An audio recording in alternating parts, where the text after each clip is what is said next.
सोचो कि तुम एक रिवर में स्विम कर रहे हो। जितना ज्यादा तुम फ्लो के अगेंस्ट तैरने की कोशिश करते हो उतनी ज्यादा तुम्हें थकान होती है। अब इमेजिन करो कि तुम फाइट करना बंद कर देते हो, तुम अपनी डायरेक्शन एडजस्ट करते हो, रिवर के नेचुरल फ्लो का यूज करते हो और सडनली तुम बहुत कम एफर्ट में बहुत ज्यादा दूर पहुंच जाते हो। अब यहाँ एक स्ट्रेंज बात मन में आती है कि क्या तुमने हार मान ली और नेचुरल ऑर्डर को फॉलो करना शुरू कर दिया, या फिर तुम ज्यादा वाइज हो गए। 2500 साल से भी ज्यादा पहले से एक एंशिएंट चाइनीज फिलॉसफी ने ये सजेस्ट किया है कि हम सब में से ज्यादातर लोग उसी स्विमर की तरह लाइफ जीते हैं, लाइफ के नेचुरल फ्लो के अगेंस्ट कॉन्स्टेंटली फाइट करते हुए। और इस फिलॉसफी का नाम है डाओइज्म और इसका सेंट्रल मैसेज सरप्राइजिंगली सिंपल है। जितना ज्यादा तुम सब कुछ कंट्रोल करने की कोशिश करोगे उतना ही ज्यादा तुम एक्चुअली कंट्रोल लूज करोगे। आज हम एक ऐसे वर्ल्ड में जीते हैं जहां हर तरफ ये एडवाइस मिलती है, हसल हार्डर, 24/7 ग्राइंड करो, सबको आउटवर्क करो। कहीं ना कहीं हमें ये सिखाया जाता है कि हर प्रॉब्लम को सॉल्व करने का सबसे अच्छा तरीका है सॉल्यूशन को उस पर फोर्स करना, ज्यादा प्लानिंग, ज्यादा कंट्रोल, ज्यादा एफर्ट। डाओइज्म इसी माइंडसेट को देखता है और एक अनकंफर्टेबल सवाल पूछता है, हो सकता है हमारा कांस्टेंट एफर्ट ही हमारे लिए ये प्रॉब्लम्स क्रिएट कर रहा हो। इसको समझने के लिए पहले हमें एक वर्ड सीखना होगा,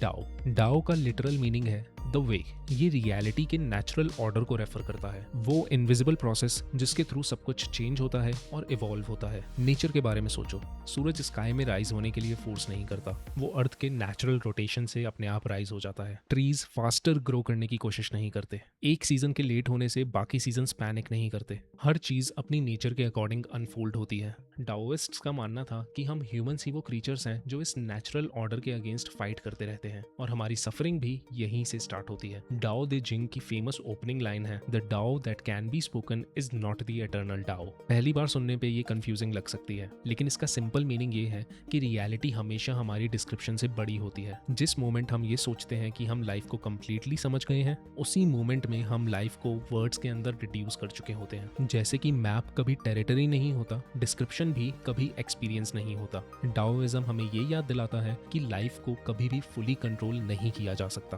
क्योंकि इसे फुली डिस्क्राइब भी नहीं किया जा सकता। और यहीं से डाओइज्म का सबसे बड़ा मिसअंडरस्टूड आइडिया आता है, वू वेई। लोग अक्सर इसका ट्रांसलेशन करते हैं डूइंग नथिंग, लेकिन इसका मतलब ये नहीं है। इसका बेटर ट्रांसलेशन होता है एफर्टलेस एक्शन या फिर action without unnecessary force. Let's understand it with an example of N experienced musician. एक बहुत अच्छा म्यूजिशियन है, लेकिन जब उसने पहली बार पियानो या गिटार सीखा होगा, हर मूवमेंट में कॉन्शियस एफर्ट लगता होगा। लेकिन ईयर्स ऑफ एक्सपीरियंस के बाद उनकी मसल मेमोरी डेवलप होती है और उनके हाथ अब ऑटोमेटिकली वहां चले जाते हैं जहां उन्हें जाना चाहिए। यही वू वेई है, इनएक्टिविटी नहीं बल्कि ऐसा एक्शन जो रियलिटी के साथ इतना डीपली अलाइंड होता है कि वो फोर्सफुल नहीं बल्कि नेचुरल लगता है। डाओइज्म एक और ब्यूटीफुल एग्जांपल देता है, पानी सॉफ्ट होता है, वो किसी भी शेप में आ जाता है, तुम उसमें हाथ डाल सकते हो, उसे स्प्लैश कर सकते हो, वो वीक लगता है। और फिर हजारों सालों में पानी वैलीज कार्व करता है, माउंटेन्स को कट करता है और पूरे लैंडस्केप्स शेप करता है। इसलिए नहीं कि वो रॉक से स्ट्रॉन्गर है, बल्कि इसलिए क्योंकि वो अननेसेसरी फाइट नहीं करता, वो अडेप्ट करता है, वो फ्लो करता है, वो परसिस्टेंट रहता है। लाओजी ने फेमसली लिखा था, nothing is softer then water,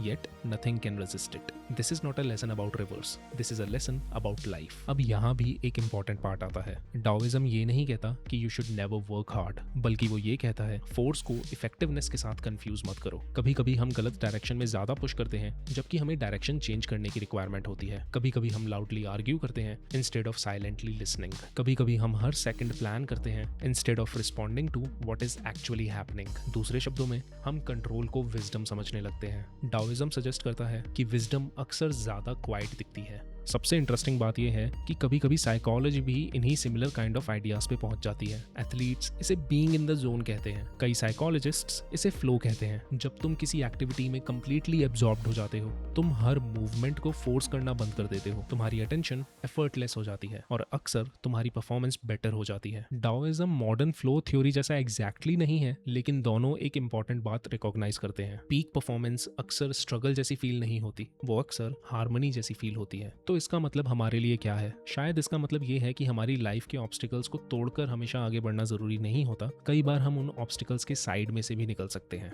और शायद सक्सेस ज्यादा एफर्ट ऐड करने के बारे में नहीं होती, कभी कभी सक्सेस अननेसेसरी रेजिस्टेंस को रिमूव करने से भी मिल सकती है। बट इसके साथ एक डिस्क्लेमर भी है, डाओइज्म कभी एक इजी लाइफ प्रॉमिस नहीं करता। ये लाइफ के साथ एक डिफरेंट रिलेशनशिप प्रॉमिस करता है। ये तुम्हें मैं सब कुछ कैसे कंट्रोल करूं से बचाकर मैं रियलिटी के साथ कैसे चलूं पर लाके छोड़ देता है। और मे बी यही एक शिफ्ट सब कुछ बदलने की ताकत रखता है। अगर इस एपिसोड से तुम्हें लाइफ को देखने का एक नया पर्सपेक्टिव मिला, then subscribe to the channel and do tell me in the comments कि तुम्हारी लाइफ का कौन सा वो एरिया है जहां तुम्हें लगता है कि तुम करंट के अगेंस्ट फाइट कर रहे हो, जबकि तुम उसके साथ फ्लो करना सीख सकते हो।